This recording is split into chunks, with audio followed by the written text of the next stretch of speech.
Eagles FM Abuja, and we will be live right there. So feel free to drop a comment. I would love to pick your comments, and in case you have any questions, we'll be glad to have our guests respond to any of your questions as well.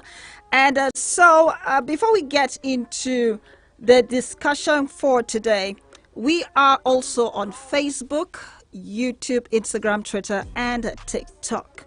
So just look for us, Eagles FM Abuja, and feel free to drop a comment. And you can also record yourself watching or listening to us, and just post it there and tag us. And I'd love to see your beautiful faces. All right, so I have an amazing guest right here joining us from Lagos, a beautiful big city of Lagos. And we're so glad to have him right here. We have Jide Modele. Thank you so much for joining us. Can you hear me? Thanks. Yes, I can. Thanks. It's a pleasure to be on the show. Thank you so much. All right. So I have an introduction of yourself, but I'll be glad if you can just tell us who Jide Modele is and what you do. Okay. I'm a managing partner of Taser Business Solutions. Taser Business Solutions is an IT consulting firm. We have operations in the US, Nigeria, and Kenya. And our core area of expertise over the years has largely been in software quality assurance, but we have developed expertise in other areas of technology, valued services, and the market verticals where we operate, banking, telecommunications, healthcare, and more recently we've delved into the oil and gas industry. So we provide technology services from product development, software quality assurance, systems integration, and customer experience management for all our clients in the US, Nigeria, and Kenya. And you've been training, you have a training program. That's what you do, part of what you do, right? Yes. So in response to a common challenge that we saw in the industry, speaking with a lot of our clients, particularly in Nigeria, and then in some instances in Kenya. And I know many of us are not familiar with the comments that has been going around, going around the country about JAPA, where a lot of banks, because a lot of our clients are banks, a lot of banks and other financial services have lost highly skilled professionals, to the JAPA syndrome, or just the need to seek for better opportunities abroad. And we as technology service providers also struggle with it a bit, for a while. But we realized that the attrition level that our clients had was way higher than what we experienced. Somehow we're able to keep, highly skilled technology professionals engaged with our clients for a much longer time than these clients were able to at the end. And my partner, our founder and CEO, Roland Omoreshumi, said, look, today there should be a solution to this. Our clients can be suffering, these skill gap issues, and since somehow there's something we are doing, there should be a way in which we can solve this problem for them. And he said, look, let's go out in the market, identify highly skilled professionals that we can train and empower in the areas where we specialize in. And that's how we started the academy. We actually started as a boot camp in June last year. And that boot camp evolved into a full-fledged training academy, which started operations in November 2022. Okay, so part of what I have here, Taser Academy offers a free residency training model that empowers young Nigerians. Can we talk a little bit about that? Yes. So we realized that what has fueled the the unsettling nature of a lot of technology professionals in Nigeria are usually largely very basic things. Stable power supply, cheap and fast, high-speed internet. It's a major challenge. It's a major issue, and we figured, look, for us to be able to get a team of focused professionals together, some of these social challenges that's caused or that's accelerated the JAPA syndrome, if we can address some of them, we will be able to get the right kind of people in the room, train them, and keep them engaged. So, my partner said, look, today let's invest. And that's how we, evolved into what we call the academy. It was a boot camp. What we initially planned was, get some young Nigerians together, train them for a month in some certain IT skills, give them the opportunity to have like an internship opportunity with some of our clients. And then that way we can now start to, get them to take over work from the people who train them at the client site. Mm. But 2 months into the program, my partner said, look, Jide, we can do a whole lot more than this. So we now decided to get our own property. We've got a space, property in Magodo in Lagos there. And we put in, we were currently housing 16 people out of that facility, where we feed them 3 times a day. We Wow. provide 24 hours electricity, internet access. They have cooks, they have chefs, they have a standby driver. There's a health plan for them. They have a manager that manages the facility round the clock. They have round the clock broadband internet facility, so that they are not worried about many of the things that their peers are running around Lagos and other parts of Nigeria trying to do.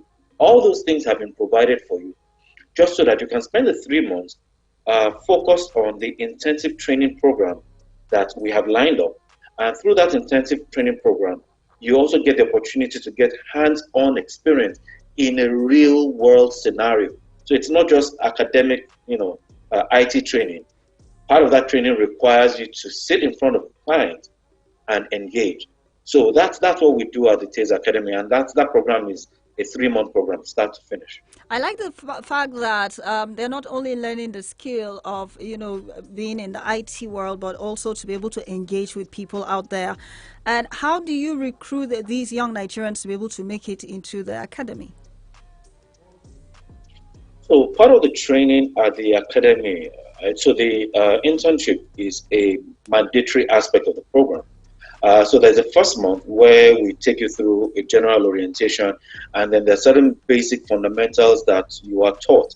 One, the values of the company, the our ethos as a technology consulting company. We train on the principles around consulting practice, because every one of our folks who graduate from that academy are trained to be consultants. They're not just IT professionals. Yes, you could have the skills, but it's only a consultant, a trusted advisor that can engage a client and truly create value. You're not what we call a highly skilled errand boy. You're able to sit down to understand what the pain points of your clients are and propose solutions, at least to the extent to which you can. And then also tap into the larger pool of resources we have at TASER to offer, wider solution base. So the first month, they learn that they understand what it means to be a consultant. They also learn some generic skill disciplines that are required to put them in front of a client. So, for example, there are certain tracks that we, after the consulting training and consulting practice, we also train them to the point of certification on, the agile methodology, business agility, and a couple of other things within that first month. And then we walk them through what to prepare. We actually have role-based scenario training of what it means to stand in front of a client. After which, we now place them with some of our clients.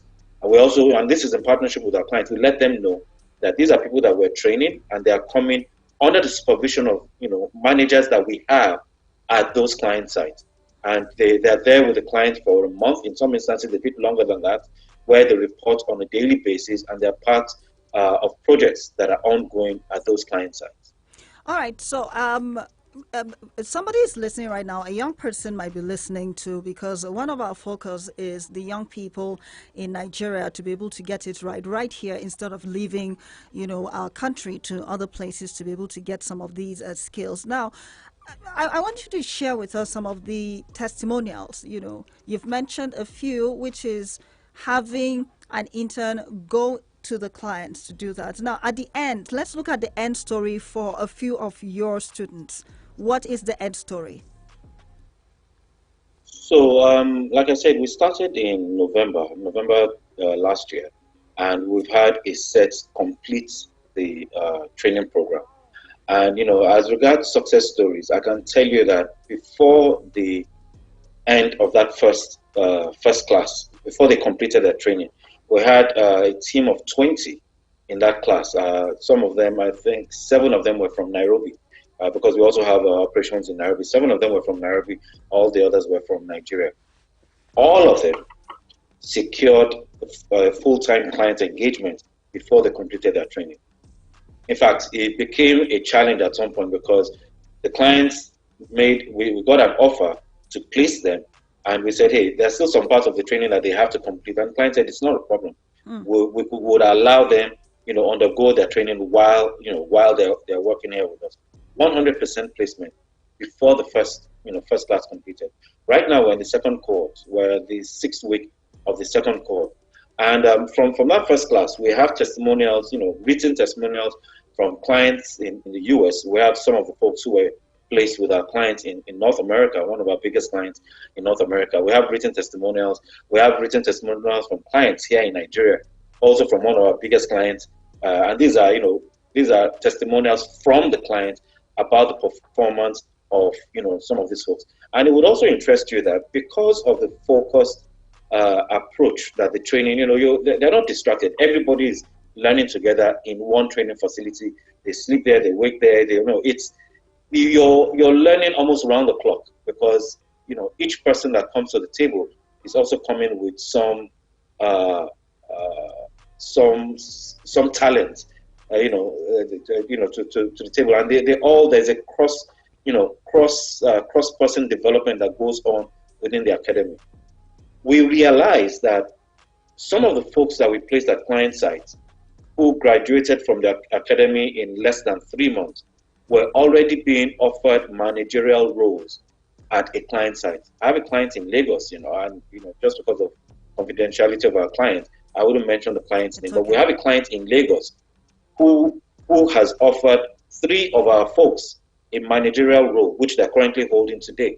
Wow. And they're rubbing shoulders with people who've gone through skilled training and had field experience for well over 4 or 5 years experience. And that's because of the condensed and immersive training program that we set up at Teza Academy. Okay, so for all this that Tesa Academy is doing to make sure that young people are not idle, in quote, in Nigeria, what kind of partnership do you think the government can have? Because tech is the new world right now, and Tesa is doing its own bit. How can the Nigerian government come in and help, with some of these partnerships? So the Japa syndrome, Syndrome, yes. and it's called a syndrome because it is a challenge.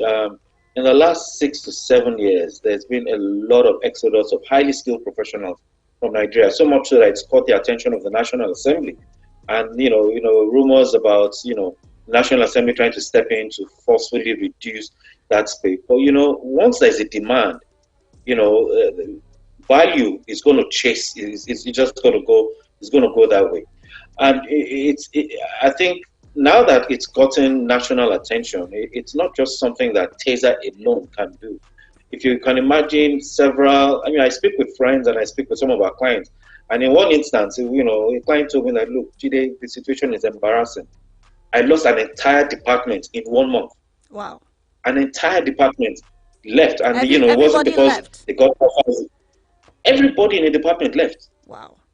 So I can imagine how bad it is. And we've also, in trying to solve the problem for clients, the instances where we're given less than 48 hours notice to move a team to a client site to put out fires in ongoing projects that have, firm deadlines for delivery. So it's a major issue. And what has happened in the last 6 years, if there isn't a concerted effort to address it, it will take longer than 6 years to reverse it. So there has to be a deliberate attempt. And looking at partnerships, the federal governments, the state governments can all create, incubation points and support initiatives like, what we're doing at Taser, by providing whether it's resources or infrastructure to help accelerate or scale the success stories that we've demonstrated. We're not even asking people to just believe in it. See what has happened. Speak to our clients. See how this initiative has solved some of those problems, and then we could sit down and determine how this can be scaled in such a way that it's actually addressing the social challenges that we're experiencing in the public and private sectors of our society. Okay, so let me just say this by the side. It might be directly not to Teza, but to you as Jide. Um, I'm trying to see how, because we had this whole thing about young people shouldn't jagba and all of that. Are we saying that if I get talented, I have to be within my country? You've had people from Kenya come to Nigeria to learn this skill and go back to their country. So how can we find a balance to this where, as a Nigerian, I learn all the IT skills, and does that mean I can travel abroad and make impact? No, so people leave the country for a number of reasons. I have a lot of friends who've also relocated and with their family, and for a lot of people, I mean the reasons are different. But you see, some of these social ills could be rather frustrating for some folks. And I'll give you an example. I have an employee, one of my staff members, told me, said, "Look, boss, I'm moving my family to Kenya. I just need you to guarantee me that I can join our team at Kenya." I said, "You're free to work anywhere in the in the organization as long as we can find a place for you." And I said, "Well, why Kenya? Why you know?" He said, "Look, I love living in Nigeria, but just before you called me, this call that we're having, I was just getting in my car to go to look for where to get fuel so that I could put fuel in my generator because I know when you call me, we may have to have a session online, and I haven't had electricity for days. And I speak to my colleagues in Nairobi; they don't experience this. So why do I have to go through this?" So by providing what we're providing, there's some people who would rather live in Nigeria. Some people would rather stay here. But if those social challenges are not addressed or they don't have a way out of it, you just, people who are not even considering it now start making it a priority. Yeah. It just, it becomes, look, I just have to go. I have to leave. So it's that's one aspect of it. And what we're doing at the academy is one